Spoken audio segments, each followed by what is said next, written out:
नमस्कार दोस्तों, मोहित study IQ centre में आपका स्वागत है। आज हम एक मनोवैज्ञानिक पढ़ेंगे जो कि बहुत बहुत इम्पॉर्टेंट है सीटेट एग्ज़ाम्स के लिए, जीन प्याजे। यहाँ से आपके लिए क्वेश्चंस जो है 4 से 5 क्वेश्चंस आपके एग्ज़ाम्स में पूरे पूरे बनते हैं। ध्यान रखिएगा, 4 से 5 क्वेश्चंस आते हैं पेपर 1 और पेपर 2। हर पेपर में पेपर 1 और पेपर 2 दोनों में 4 से 5 क्वेश्चंस आपको मिलेंगे। तो जीन प्याजे का सिद्धांत क्या है, इस सिद्धांत के अंतर्गत हमें कौन कौन सी महत्वपूर्ण बातों को ध्यान रखना है, उसको देखेंगे। ये सीटीबी का एक इम्पॉर्टेंट टॉपिक क्लास वीडियो है। तो वीडियो अगर आज का अच्छा लगे तो प्लीज़ लाइक ज़रूर करिएगा। आज का जो टारगेट है वो है 100 लाइक्स का टारगेट है, ठीक है। जितने पॉइंट्स मैं आपको दूंगा उतने पॉइंट्स किसी भी जो है चैनल में आपको नहीं मिलेंगे। जितने भी एग्जाम्स अब तक टीचिंग एग्जाम्स हुए हैं उसके अंतर्गत जितने भी पॉइंट्स जीन प्याजे के संबंध में पूछे गए हैं वो सभी आपको यहाँ पर दे रहा हूँ। इनको अच्छे से प्रिपेयर कर लीजिएगा। वीडियो कोई भी क्वेश्चन हो तो प्लीज़ आप हमें कमेंट कीजिएगा। किसी भी तरीके का जो है कोई इशू हो तो आप हमें कमेंट कीजिएगा, और वीडियो को ज़्यादा से ज़्यादा दोस्तों तक भी शेयर कीजिएगा ताकि वो भी इस वीडियो का लाभ ले सके। चैनल को सब्सक्राइब नहीं किया तो प्लीज़ चैनल को भी सब्सक्राइब कर लेना, ठीक है। अब जीन प्याजे का जो सिद्धांत है वो है कौन सा? वो है संज्ञानात्मक विकास का सिद्धांत, कॉग्निटिव डेवलपमेंट थ्योरी जिसे कहते हैं, ठीक है। ये पॉइंट आपको याद रखना है। जो पहली बार एग्जाम देने जा रहे हैं, जो पॉइंट्स मैंने लिख के दिए हैं वो सब एक जगह नोट्स के रूप में लिख लेना, ठीक है। अब जीन प्याजे ने कौन सा संज्ञानात्मक विकास की बात कही है? तो संज्ञानात्मक विकास का मतलब होता है व्यक्ति का बौद्धिक जो बुद्धि का विकास होता है वो कैसे होता है उसके बारे में बताया। तो जीन प्याजे ने बच्चों की संज्ञानात्मक जो क्षमताएं हैं, उसकी बौद्धिक क्षमताएं हैं, शैशवावस्था से किशोरावस्था तक कैसे विकसित होती हैं, ये समझाने के लिए एक रूपरेखा तैयार किया था। इस पॉइंट को नोट कर लीजिएगा। शैशवावस्था जो स्टेज होती है ये 0 से 2 वर्ष की अवस्था मानी जाती है, और किशोरावस्था की जो स्टेज मानी जाती है वो 13 वर्ष से शुरू होती है और उसके वयस्क होने तक, मतलब 16 से 18 वर्ष तक होने तक ये अवस्था चलती है। तो व्यक्ति के जो संज्ञानात्मक क्षमताओं की बात कर रहा है वो 0 वर्ष से 18 वर्ष तक की अवस्था की बात कर रहा है, ठीक है। इस पॉइंट को भी ध्यान रखिएगा, ठीक है। अब ये सिद्धांत जो है मानता है कि बच्चे का जो संज्ञानात्मक विकास होता है उसकी एक अवस्था से दूसरी अवस्था, मतलब शैशवावस्था और किशोरावस्था तक जाने में क्रमिक और धीमी गति से ये विकास होता है। तो देखिए, कुछ अवस्थाओं की बात कही थी, मैं पॉइंट्स बता देता हूं। संज्ञानात्मक विकास के लिए जीन प्याजे ने 4 चरण पेश किए थे। उन 4 चरण मतलब क्रमबद्ध, एक तो पहली बार तो पहला चरण जो होगा, उसके बाद दूसरा चरण आएगा, फिर तीसरा आएगा, फिर चौथा आएगा। मतलब पहले से सीधा तीसरे पे जंप नहीं कर सकते। तो इसलिए इन्होंने जो पॉइंट्स रखा है कि ये सिद्धांत मानता है कि संज्ञानात्मक विकास की एक अवस्था से दूसरी अवस्था में क्रमिक रूप से और धीमी गति से विकास होता है। ये पॉइंट जो है आपके एग्जाम्स ओरिएंटेड जो है बहुत इंपॉर्टेंट है और एग्जाम में पूछा गया पॉइंट है, ठीक है। अब पियाजे के जो संज्ञानात्मक विकास का जो सिद्धांत है वो बुद्धि, ज्ञान तथा विद्यार्थी और वातावरण के मध्य संबंध को पुनर्परिभाषित करता है। तो जो संज्ञानात्मक विकास का सिद्धांत है वो किसको पुनर्परिभाषित करता है? तो बुद्धि को, उसकी ज्ञान को, है ना, बच्चा और वातावरण के बीच में क्या संबंध है, वातावरण, उसको पुनर्परिभाषित करता है, ठीक है। बुद्धि को जो है जैव वैज्ञानिक प्रक्रिया माना है जिसके तहत संरचना का निर्माण होता है। तो ध्यान रखिएगा, ये जो है टीचिंग एग्जाम्स का पूछा हुआ क्वेश्चन है। ध्यान रखिएगा, टीचिंग एग्जाम्स में क्वेश्चन पूछा गया था कि निम्नलिखित में से किस मनोवैज्ञानिक ने जो है बुद्धि को माना था डॉट डॉट डॉट। तो जैव वैज्ञानिक प्रक्रिया माना था, ठीक है। याद रखिएगा, जैव वैज्ञानिक प्रक्रिया माना था जिसके तहत संरचना का निर्माण होता है, ठीक है। अब बच्चे का जो ज्ञान होता है वो शैशवावस्था एवं प्रारंभिक बाल्यावस्था में सबसे ज्यादा विषयनिष्ठ होता है। जहां पर विषयनिष्ठ का मतलब होता है वो सिर्फ केवल अपने को महत्व देता है, अपने तर्कों को महत्व देता है, मतलब उसके पॉइंट ऑफ व्यू से जो सही है वही सही है। तो विषयनिष्ठ होता है ना। इसका क्या अर्थ है और उसका क्या अर्थ होता है इसके बारे में बताया गया है। ध्यान रखिएगा, ये चीज ध्यान रखिएगा। बच्चे का जो इसका क्या अर्थ होता है ये नहीं है यहाँ पे, ठीक है। तो बच्चे का जो ज्ञान है शैशवावस्था और प्रारंभिक बाल्यावस्था जो कि 2 से 6 वर्ष पर मानी जाती है। तो यहाँ से हम कह सकते हैं कि 0 वर्ष से शुरू होकर 6 वर्ष तक जो है जो बच्चे का ज्ञान होता है वो वस्तुनिष्ठ ना होकर विषयनिष्ठ होता है, ठीक है। अब शैशवावस्था तथा प्रारंभिक बाल्यावस्था में बच्चे प्रायः आत्म केंद्रित होते हैं। इस बात को नोट कर लीजिएगा, इस पॉइंट को नोट कर लीजिएगा। ईगोसेंट्रिक होते हैं का मतलब होता है हर चीज को वो अपने नजरिए से देखते हैं, है ना। मतलब वो ये सोचते हैं कि जो मैं देख रहा हूं वही सब लोग देख रहे हैं, वही सब लोग चाह रहे हैं। अगर मुझे भी टॉफी चाहिए तो सबको टॉफी चाहिए, है ना।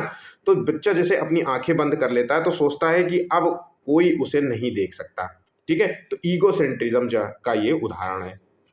अब नेक्स्ट पॉइंट यहाँ पे पियाजे का जो सिद्धांत है वो बच्चों के अपने संज्ञानात्मक विकास में उनकी सक्रिय भूमिका पर जोर देता है। तो ये जो है सक्रिय भूमिका पर जोर देते हैं, इसका मतलब क्या है कि बच्चा जो है आसपास की जो वातावरण के साथ क्रियाएं करेगा। तो क्रियात्मक जो है, क्रियात्मक पॉइंट भी यूज कर देगा, क्रियात्मक क्रियाओं के द्वारा, मतलब एक्टिव। बच्चा जो है ऐसा नहीं है कि चुपचाप कमरे में बैठे और वो अपने संज्ञान को विकास करे, नहीं। जब तक वो रचनात्मक क्रियाएं नहीं करेगा, मतलब किसी कार्य को स्वयं नहीं करेगा, तब तक वो सीख नहीं सकता। तो इसीलिए इन्होंने कहा कि संज्ञानात्मक विकास में सक्रिय भूमिका पर जोर देते हैं। ये पॉइंट आपसे पूछेगा। पियाजे के अनुसार क्या है, बच्चा जो है सक्रिय रूप से दुनिया के बारे में, अब चूंकि सक्रिय रूप से भूमिका बनाता है, सक्रिय रूप से संज्ञानात्मक विकास करता है, तो सक्रिय रूप से दुनिया के बारे में अपनी समझ का भी निर्माण करेगा कि क्या सही है क्या गलत है ना। ये सारी चीजें भी होंगी उसके सामने, ठीक है। इस पॉइंट को भी नोट कर लीजिएगा। पियाजे जो है बच्चों की भूमिका को एक छोटे वैज्ञानिक के रूप में महत्व देते हैं जो अपने पर्यावरण की खोज और समझ बनाता है। सेम टू सेम पॉइंट्स जो नोट किए गए हैं वही एग्जाम्स में आपसे पूछेगा, हू बहू ये पॉइंट ऐसे नोट करके दे देगा। तो बच्चे जो है जो भूमिका होती है वो छोटे वैज्ञानिक, तो इसलिए हम कह सकते हैं कि पियाजे ने बच्चों को नन्हा वैज्ञानिक का दर्जा दिया है, नन्हा वैज्ञानिक। और ये जो नन्हा वैज्ञानिक होता है वो अपने आसपास की चीजों से अपने बुद्धि का निर्माण करता है, अपने संज्ञानात्मक विकास करता है, पर्यावरण की खोज और समझ बनाता है। पॉइंट यहां पे समझ गए। बच्चे जो है प्रयोग करते हैं, अवलोकन करते हैं, मतलब आपको देखते हैं और फिर उससे सीखते हैं। दुनिया के बारे में सीखते समय वो छोटे वैज्ञानिक की तरह काम करते हैं, नन्हे वैज्ञानिक की तरह काम करते हैं। नन्हे वैज्ञानिक का मतलब क्या होता है, वैज्ञानिक क्या करता है, रिसर्च करता है, फिर उसमें जो है कुछ गलतियां होती है, फिर उस पर रिसर्च करता है। बच्चा भी सेम चीज वही करता है, ठीक है। आसपास के बारे में वो दुनिया से जुड़ता है और नए ज्ञान का निर्माण करता जाता है, ठीक है। मैं फिर से कहूंगा, नोट करते जाइएगा, ऐसे पॉइंट्स आपको मिलेंगे नहीं। किसी भी चैनल को आप फॉलो करते हो तो आप एक बार जीन पियाजे पढ़ के देखिए। जितने क्वेश्चंस मैं कराऊंगा उतने डाइवर्सिटी के साथ क्वेश्चंस किसी भी चैनल में नहीं मिलेगा। पियाजे के सिद्धांत जो है मुख्य रूप से व्यक्तिगत संरचनात्मक विकास पर केंद्रित है। ध्यान रखिएगा, अब ये पॉइंट नोट करना है। पियाजे का जो सिद्धांत है वो व्यक्तिगत संरचनात्मक सिद्धांत पर केंद्रित है, न कि सामाजिक और भावनात्मक पर केंद्रित है। तो इन्होंने सामाजिक कारक और भावनात्मक कारकों को कम महत्वपूर्ण माना है। सामाजिक कारक को किसने महत्वपूर्ण माना है, वाइगोस्की ने महत्वपूर्ण माना है। और व्यक्तिगत कारक को महत्वपूर्ण किसने माना है, पियाजे ने माना है। अब जीन पियाजे ने संज्ञानात्मक विकास के 4 चरण दिए थे, जो कि आपसे भर भर के क्वेश्चन यहां से पूछेगा। ये तो मैंने ऊपर जो दिया आपको वे जीन पियाजे की व्याख्या थी कि जीन पियाजे संज्ञानात्मक विकास के संदर्भ में क्या क्या सोचते हैं। अब उन्होंने क्या किया कि जीन पियाजे ने जो बात आपको बताई कि संज्ञानात्मक विकास बच्चे का कैसे होता है, और हर विकास की जो प्रक्रिया होती है वो क्रमिक होती है और धीमी गति से होती है, और किसी भी क्रम को हम छोड़ नहीं सकते। तो उन क्रमिक प्रक्रिया के बारे में बताया कि भैया जो संज्ञानात्मक विकास होगा वो 4 क्रमों में होगा, 4 चरणों में होगा।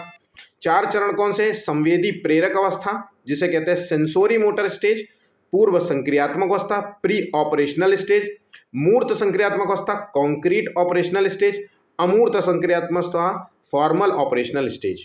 ये कुछ अवस्थाओं के नाम दिए गए, ठीक है। इनको क्रमबद्ध तरीके से याद कर लीजिएगा, एग्जाम में क्रम वाइज भी पूछते हैं, ठीक है। अब देखिए संवेदी प्रेरक अवस्था जिसे कहते हैं सेंसोरी मोटर स्टेज, ये पहली अवस्था है। तो ये कौन सी अवस्था है, पहली अवस्था।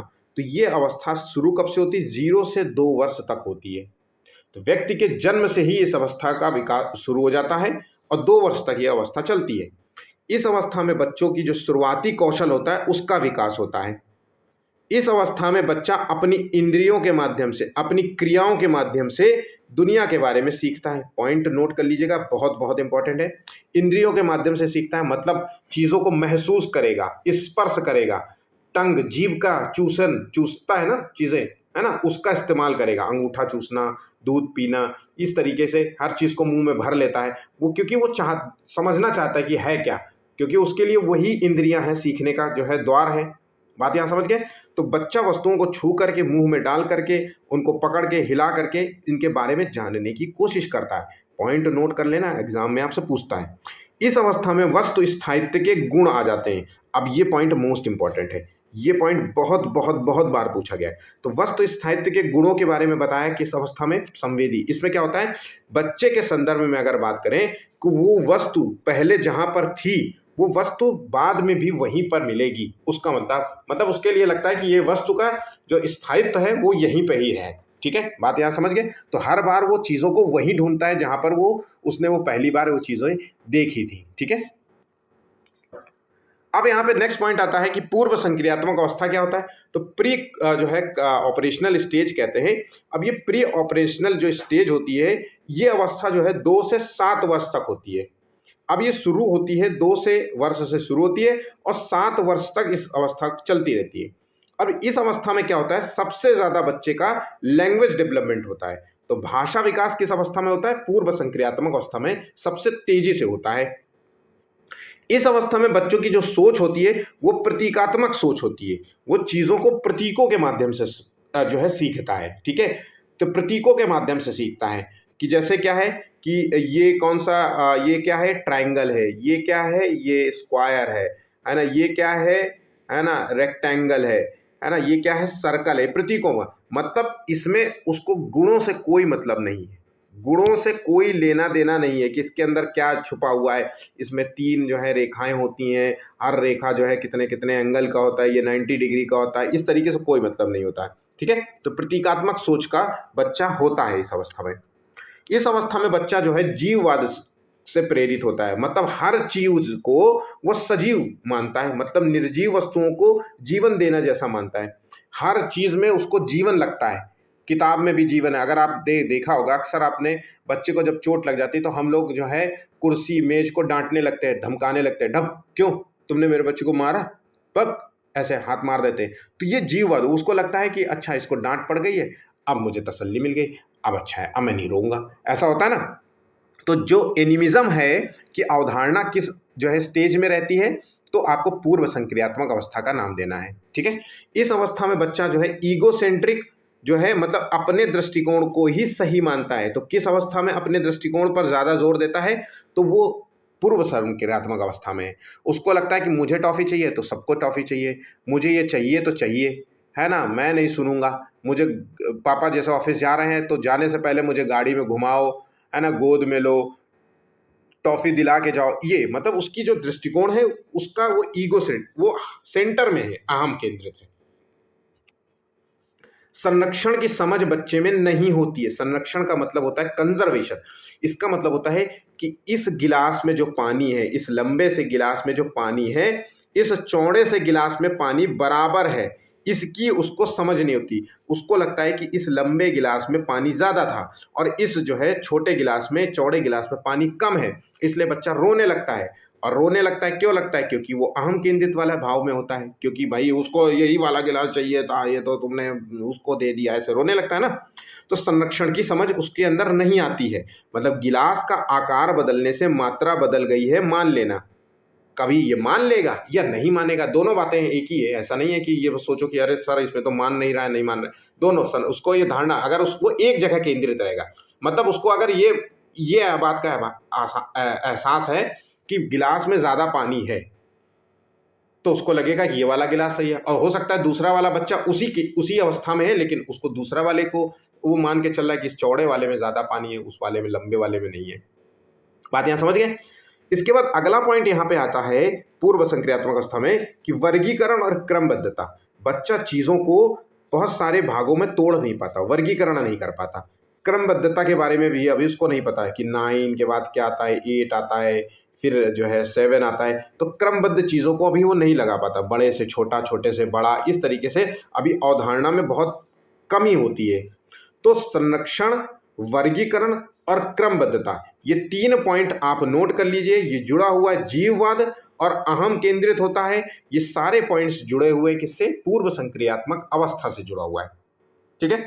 मैं फिर से एक बार बोलूंगा, जो बच्चे पहली बार सीटेट देने जा रहे हैं या पिछली बार वो फेल हो गए थे, मेरी बात को मानते हुए बिल्कुल मन से पढ़ लेना जो पॉइंट्स आपको लिख के दे रहा हूं। ठीक है, पॉइंट्स दे रहा हूं, उसको नोट्स कर लीजिए, नोट बना लीजिए और उसका रिवीजन करते जाइए। ये सभी पॉइंट्स आपको बिल्कुल रटने होंगे, आपके दिमाग में बैठा होना चाहिए। इसलिए बहुत डिस्क्राइब करता हुआ चल रहा हूं।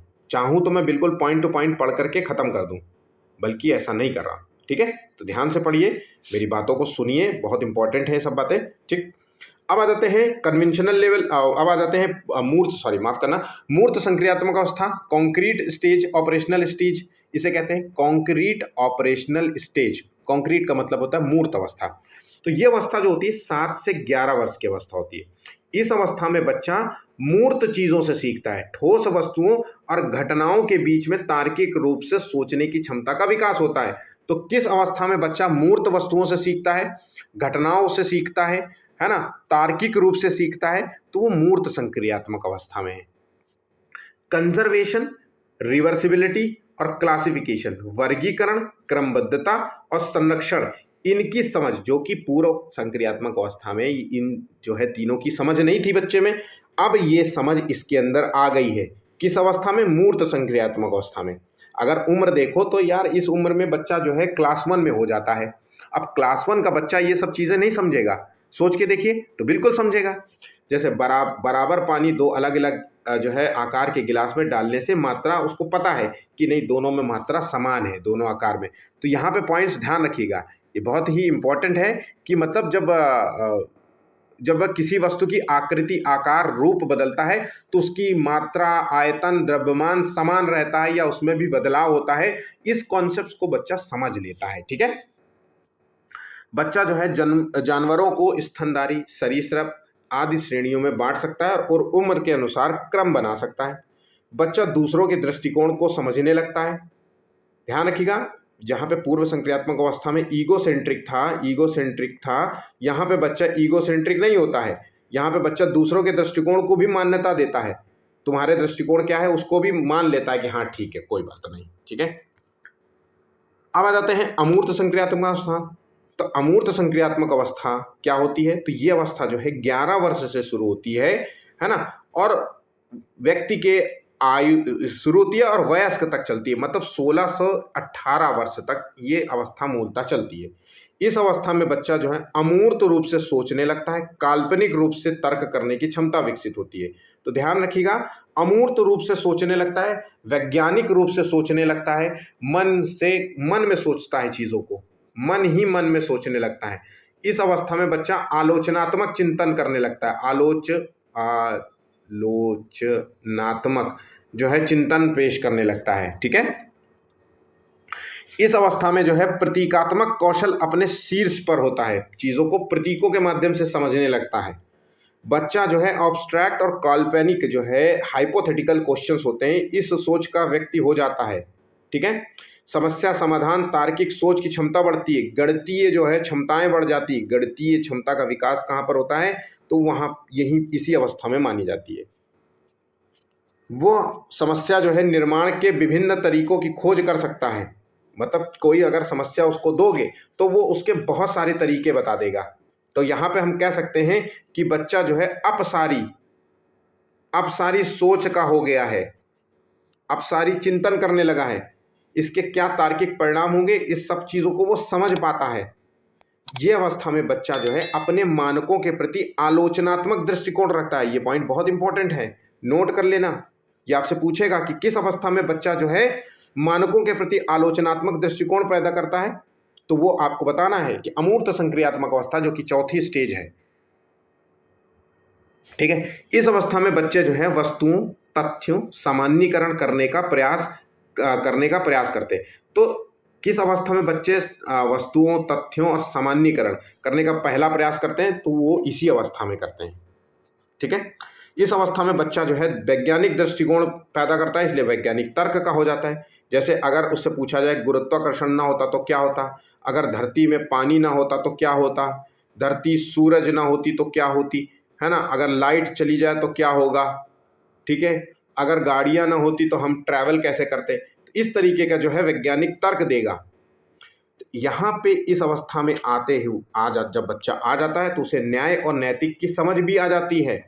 बच्चा जो है समाज में नैतिकता और मूल्य आधारित मुद्दों पर भी सोचने लगता है, हाइपोथेटिकल आलोचनात्मक सोच पैदा करता है, क्या सही है क्या गलत है इस पर तर्क देता है। इस अवस्था में किशोर जो है, बच्चा जो है, जो कि 14 से 18 वर्ष तक की हम बात कर लेते हैं, अपने विचारों के आधार पर निर्णय लेने लगता है। तो ये सभी पॉइंट्स आपको बहुत अच्छे तरीके से रटा होना चाहिए। अब देखिए नेक्स्ट जो जीन पियाजे के 3 सिद्धांत बताए हैं, इसको पढ़ लेते हैं।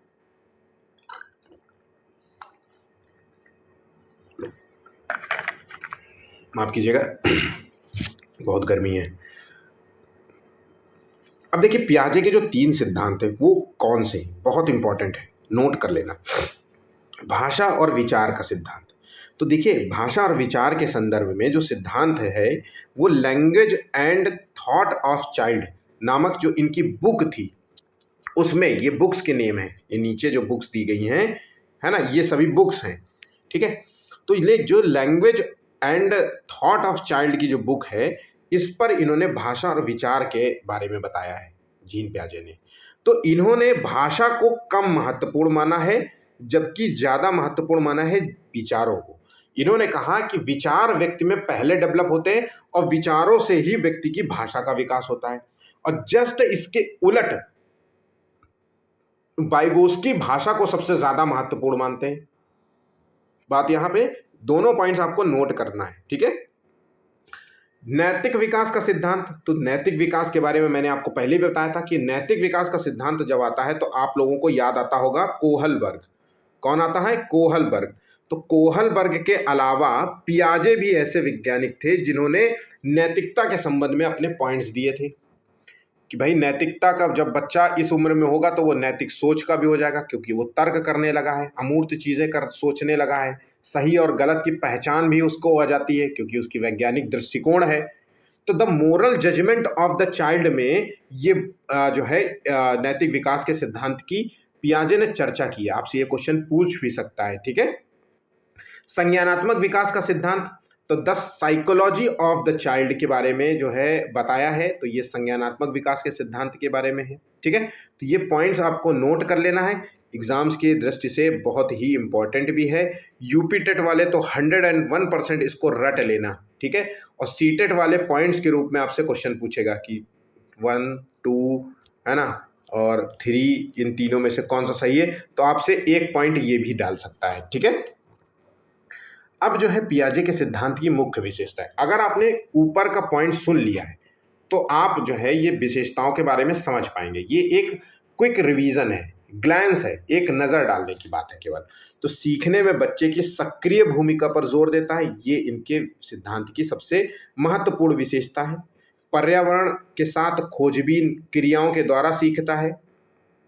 तो सक्रिय भूमिका और पर्यावरण के साथ अन्वेषण, ये सब चीज़ें आपको याद रखनी है। पियाजे के अनुसार बच्चे सक्रिय खोजी होते हैं, एक्टिव लर्नर होते हैं। वो किससे सीखते हैं? अनुभव से सीखते हैं, ठीक है। बच्चे अपने आसपास हो रही चीज़ों की जानकारी ग्रहण करते हैं, करने के बजाय सक्रिय रूप से दुनिया के बारे में अपनी समझ का निर्माण करते हैं। तो आसपास उनके क्या हो रहा है उसकी जगह वो क्रियाएं करना ज़्यादा बेहतर समझते हैं ज्ञान के संदर्भ में। बच्चे का जो संज्ञानात्मक विकास होता है वो पर्यावरण और परिपक्वता दोनों पर आधारित होता है।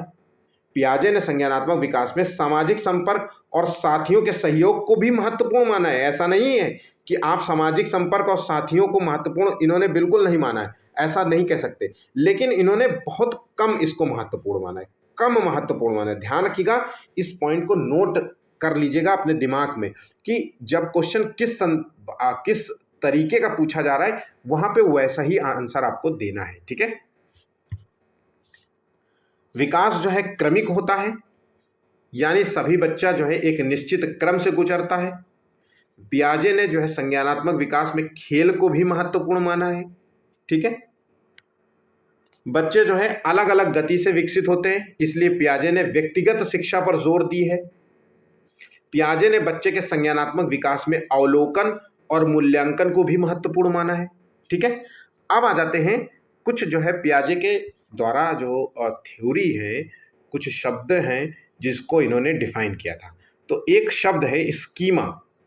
स्कीमा शब्द डिफाइन किया गया था किसके द्वारा? पियाजे के द्वारा। अब ये है क्या? तो स्कीमा एक मानसिक ढांचा है जो व्यक्तियों को जानकारी को व्यवस्थित करने, व्याख्या करने में मदद करता है।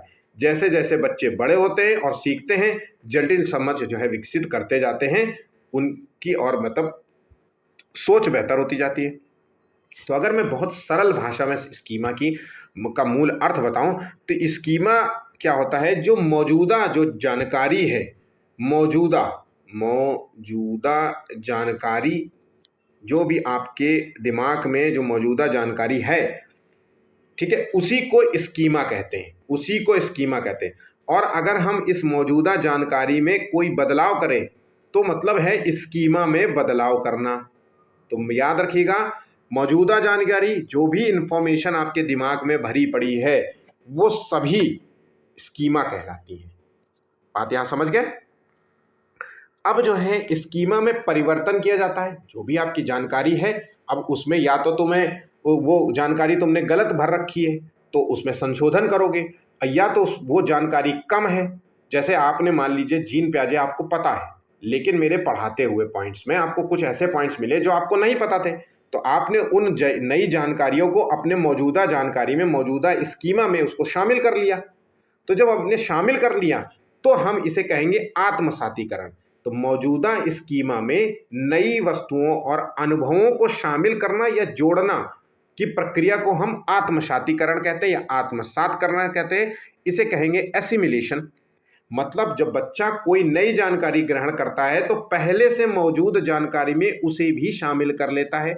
जैसे बच्चा पहली बार ऊंट देख करके उसे घोड़ा कहे, जैसे वो पहली बार देख करके वो पूछे कि पापा ये क्या है, तो पापा कहेंगे दिस इज एन एनिमल, तो कहेगा एनिमल। अब उसे मान लीजिए पता है कि काऊ इज अ एनिमल, तो वो बोलेगा दिस इज अ काऊ, बोलेगा पापा, पापा बोलेंगे कि नहीं ये काऊ नहीं है, इट्स अ हॉर्स, ये घोड़ा है। तो देखिए उसने जानकारी शामिल कर रहा है ना, अपने अनुभव से आसपास जो भी वो देख रहा है चीजों को, है ना, वो समझ रहा है, शामिल कर रहा है। तो यही आत्मसातीकरण होता है। ठीक है, प्लीज आप लोगों से एक रिक्वेस्ट है, अगर कोई पॉइंट आपको ना समझ में आए तो प्लीज जो है आप लोग मुझे कमेंट जरूर कर देना। ठीक है, और प्लीज यार लाइक जरूर कर देना, बहुत मेहनत से बनाया है मेरा। ठीक है, 100 लाइक्स का टारगेट है। चलो, समायोजन और अनुकूलन, एकोमोडेशन क्या होता है? अब मैंने अभी आपको बताया कि एसिमिलेशन क्या होता है।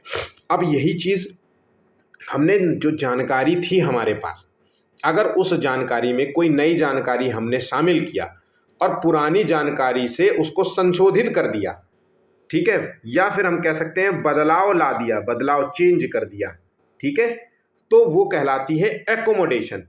तो नई जानकारी को समायोजित करने के लिए मौजूदा स्कीमा में संशोधित करना। तो जो पुरानी स्कीमा है, मौजूदा स्कीमा में है, उसमें उसको जो है संशोधित कर रहे हैं, किससे? नई जानकारी से।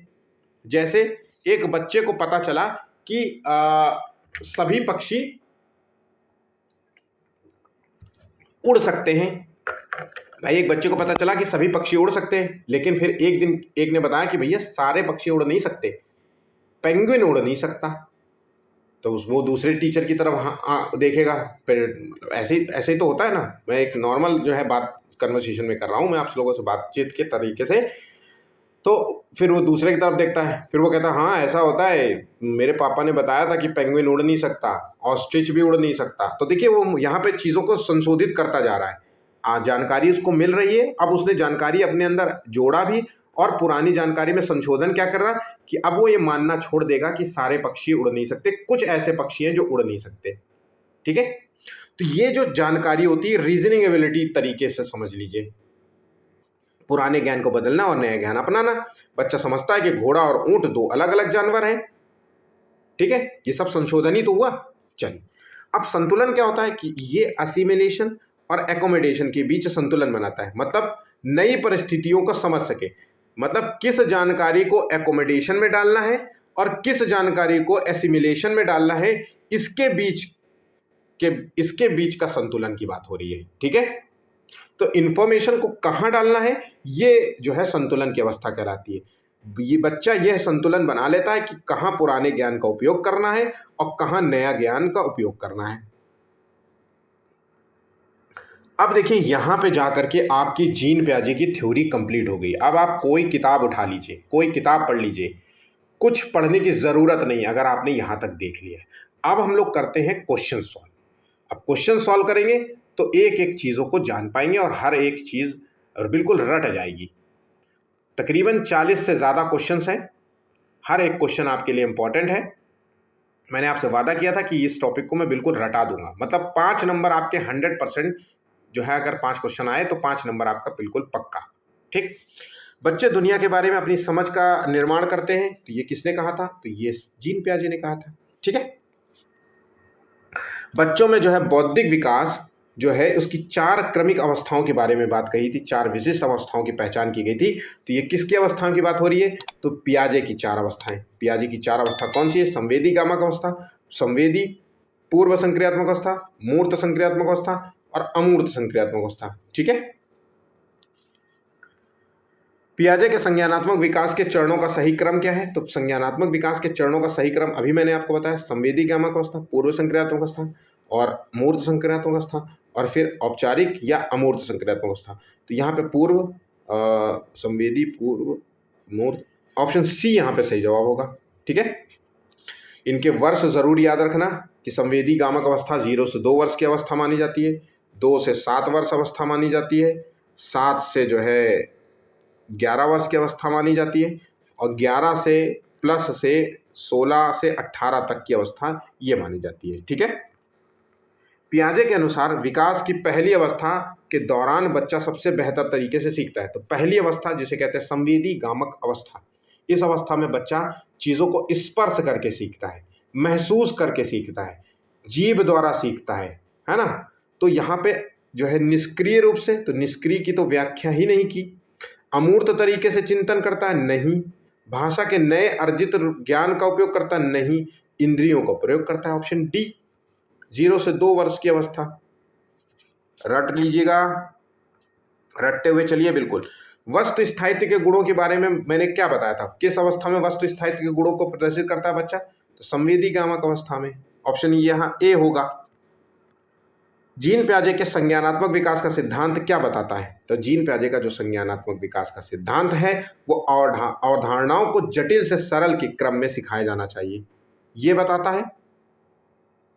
या फिर जो है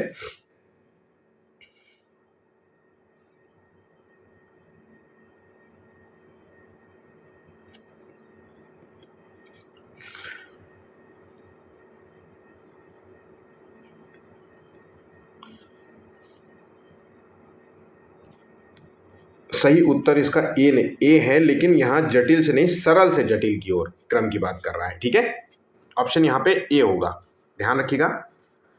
जीन पियाजे के पूर्व संक्रियात्मक अवस्था जो कि 2 से 7 वर्ष की अवस्था है, इसकी सीमा क्या है, तो पूर्व संक्रियात्मक अवस्था में वस्तु स्थायित्व के गुणों का अभाव होता है, किस चीज का, या अहम केंद्रित। तो देखिए इसकी जो सीमा होती है वो है बच्चे के अंदर अहम केंद्रित, ईगो सेंट्रिक होता है, केंद्रीकरण का भाव होता है। तो ऑप्शन यहाँ पे ए होता है, बी ऑप्शन यहाँ पे सही है। एक बच्चा यह मानता है कि चंद्रमा उसका पीछा कर रहा है, जीन पियाजे के अनुसार किस मानसिक लक्षण का उदाहरण है, तो जो चीज उसका पीछा कर रही है इसका मतलब होता है कि वो सिर्फ केवल किसी एक चीज पर ध्यान केंद्रित कर रहा है, वो हर चीज को मतलब सिर्फ केवल एक ही चीज पर ध्यान केंद्रित कर रहा है। तो वहां पे जो जीववाद का सिद्धांत मैंने आपको बताया था, जीववाद, जहां पे वो हर चीज उसको सजीव मानता है, क्योंकि चंद्रमा उसका पीछा कर रहा है, तो यहाँ सजीव मानकरण, एनिमिज्म, ऑप्शन बी। जीन पियाजे के अनुसार वयस्क जो है, बच्चे जो है वयस्कों से किस प्रकार के भिन्न होते हैं, पूछा हुआ क्वेश्चन है एग्जाम्स में। तो बच्चे जो है वयस्क में मात्रात्मक रूप में होते हैं या गुणात्मक रूप में होते हैं, तो यहाँ पे गुणात्मक, बच्चों की सोच जो है बड़ों से गुणात्मक रूप में भिन्न होती है, गुणों के रूप में भिन्न होती है। पियाजे के सिद्धांत में पारस्परिकता पारस्परिकता जो है, रेसिप्रोसिटी जो है कि समझ किस अवधारणा में प्रकट होती है। इसका मतलब ये होता है कि सिर्फ बच्चा जो है सिर्फ केवल एक कॉन्सेप्ट पे ध्यान देता है, सिर्फ परिवर्तन की एक धारणा को समझता है।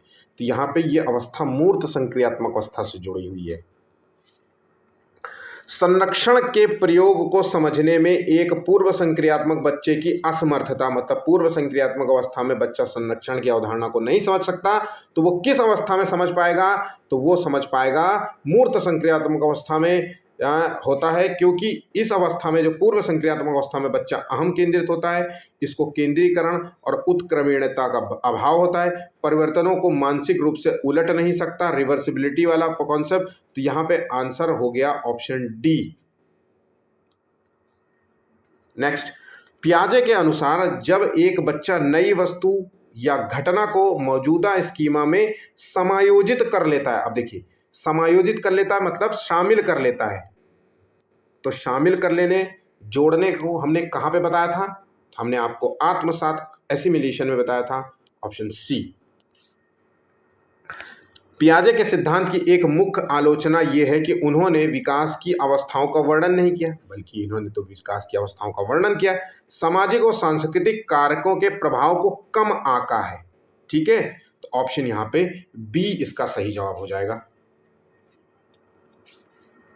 निम्नलिखित में से कौन सा लक्षण औपचारिक संक्रियात्मक अवस्था का सबसे अच्छा उदाहरण है? औपचारिक संक्रियात्मक अवस्था जो कि चौथा अवस्था है, फोर्थ स्टेज है, इस अवस्था में बच्चा जो है आलोचनात्मक सोच का हो जाता है, मतलब काल्पनिक सोच और अमूर्त समस्याओं पर भी चिंतन कर लेता है, गणितीय सोच का हो जाता है, गणितीय अवधारणाओं को जो है सॉल्व करने लगता है ना, वैज्ञानिक दृष्टिकोण का हो जाता है। ये कुछ पॉइंट्स है जो आपको याद रखने होंगे। पियाजे के अनुसार अनुकरण, इमिटेशन की क्षमता जो है सबसे पहले किस अवस्था में दिखाई देती है? तो अनुकरण मतलब नकल, बच्चा आपको देख रहा है, सक्रिय रूप से चीजों को देख रहा है और उससे अपने ज्ञान का निर्माण कर रहा है। तो ये इमिटेशन वाली जो भावना है, ये किस अवस्था में होती है? ये पहली अवस्था में होती है। बहुत सारे बच्चे इसको गलत कर रहे होंगे। पहली अवस्था है, जिसे कहते हैं संवेदी गामक अवस्था, 0 से 2 वर्ष की अवस्था है। ठीक है, क्रमबद्धता और वर्गीकरण की मानसिक क्रियाएं पियाजे की किस अवस्था में विकसित होती है? तो क्रमबद्धता और वर्गीकरण की समझ हो जाती है मूर्त संक्रियात्मक अवस्था में, 7 से 11 वर्ष की अवस्था। पियाजे के सिद्धांत में अहम केंद्रित का क्या अर्थ है? ईगोसेंट्रिज्म का क्या अर्थ है?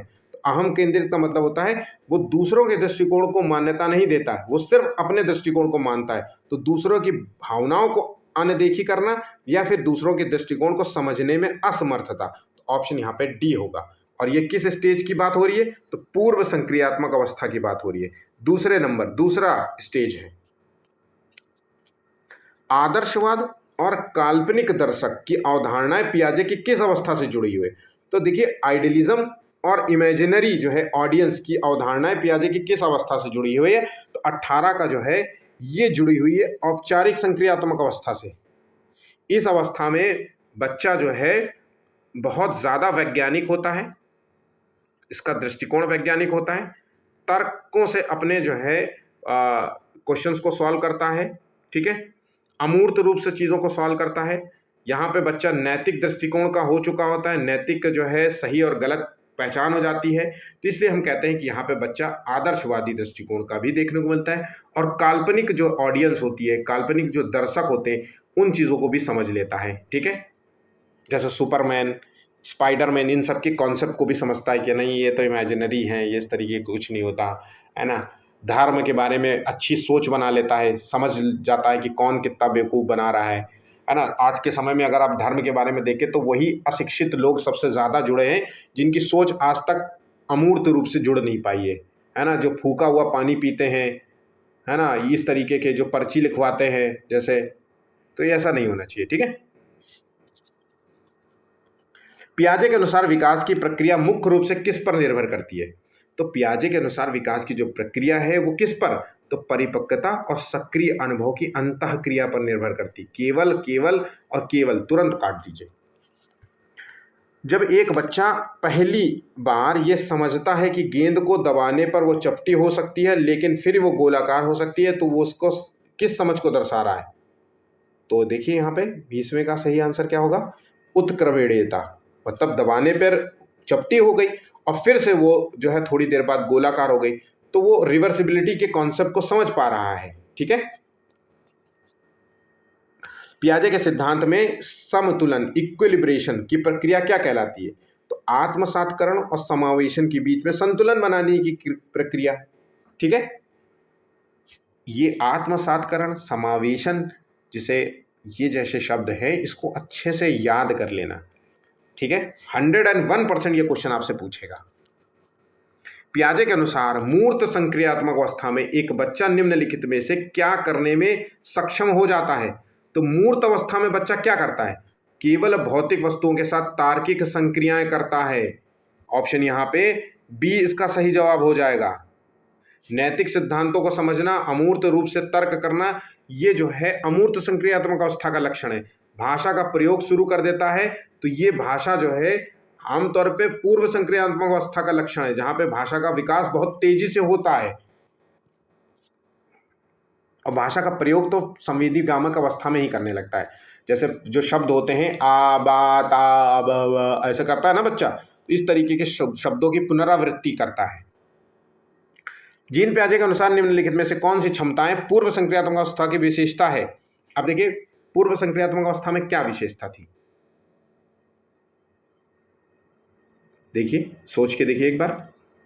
प्रतीकात्मक सोच का हो जाता है, ऑप्शन डी, प्रतीकात्मक खेल खेलना, वर्गीकरण, संरक्षण, और ये इन सब की समझ जो है मूर्त और अमूर्त संक्रियात्मक अवस्था में तीसरे और चौथे अवस्था की होती है।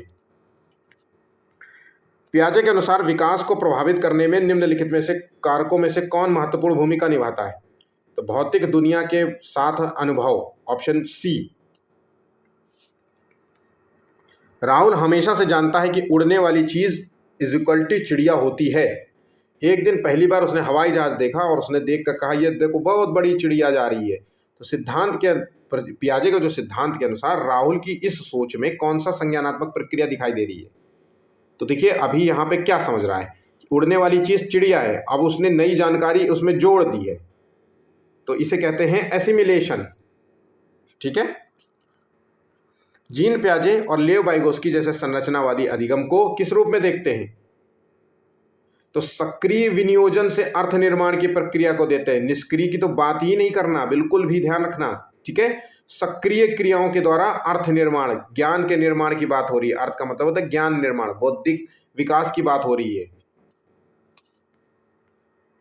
पियाजे के सैद्धांतिक जो है दृष्टिकोण में नई सूचनाओं को अपने मौजूदा ज्ञान में जो है शामिल करने को क्या कहते हैं? तो इसे कहते हैं एसिमिलेशन, जिसे हम आत्मसातीकरण कहेंगे। 27 का सी आंसर नहीं होगा यहाँ पे।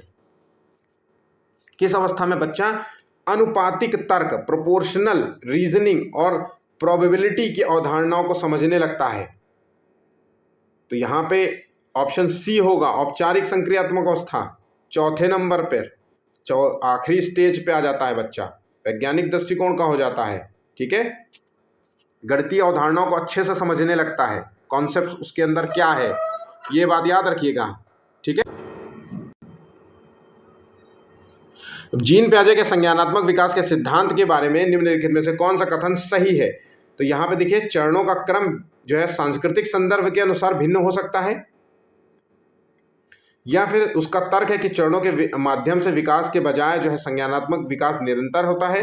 तो यहाँ देखिए उसने माना कि चरण जो है अपरिवर्तनीय है, इन्हें बदला नहीं जा सकता, जिसका अर्थ है कि कोई भी चरण हम छोड़ नहीं सकते और क्रम तरीके से ही चलेंगे और धीमी गति से चलेंगे। ये सब कुछ जो है पॉइंट्स आपको नोट होना चाहिए।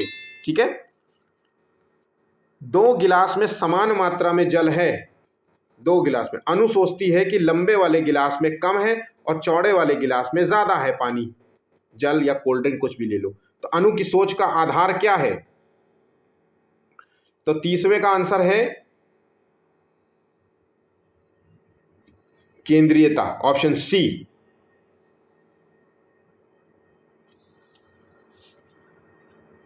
पूर्व संक्रियात्मक अवस्था के बच्चों के लिए शिक्षक को क्या करना चाहिए? तो देखिए पूर्व संक्रियात्मक अवस्था में बच्चा है तो यहाँ पे मूर्त संसाधनों का प्रयोग करना चाहिए और बहुत सी दृश्य और श्रव्य सुनने वाली सामग्रियों का प्रयोग करना चाहिए, या फिर जटिल पदानुक्रमिक संबंधों को दिखाते हुए जो है चिन्हों का प्रयोग करना चाहिए। जटिल पदानुक्रमिक नहीं।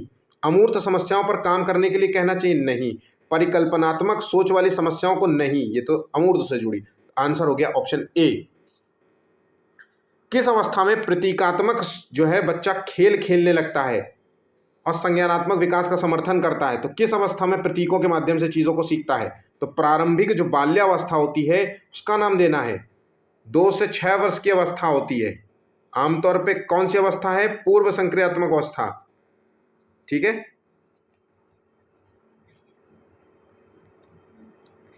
चलिए। जीन प्याजे के अनुसार जो है शिक्षक के सबसे महत्वपूर्ण गुण क्या होते हैं? तो शिक्षक का, एक टीचर का सबसे महत्वपूर्ण गुण है उसका लचीलापन और उसकी गतिशीलता। ऑप्शन डी, ध्यान से देख लीजिए। ठीक है, 34वां क्वेश्चन है, पियाजे के संज्ञानात्मक विकास के सिद्धांत के अनुसार स्वयं व पर्यावरण के बीच संतुलन की खोज की प्रक्रिया को क्या कहलाती है? तो जब स्वयं और पर्यावरण के बीच संतुलन की जो प्रक्रिया होती है उसको हम क्या कहते हैं?